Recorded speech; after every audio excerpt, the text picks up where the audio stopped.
Hello. Today what I am doing is installing the broiler box on this beautiful chamber stove as I'm slowly putting it back together.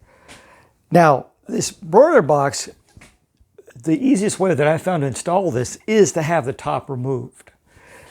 Then you put the broiler box in place, put the top on top of that, and then you have 1, 2, 3 screws here, 1, 2, 3 screws there. And then you're able to get to them, 1 on each side, or 3 on each side. And then once you do that, it's way easier to install it. So then you'll drop it down in place, get it flat, and then slide it forward.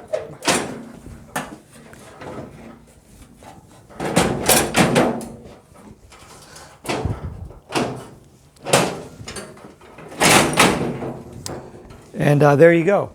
You get to line these shafts up so they go through, and then it sits, and there it is. So this is a chamber stove, putting it back together, broiler box back in place. Hit the like, hit the subscribe, and thank you.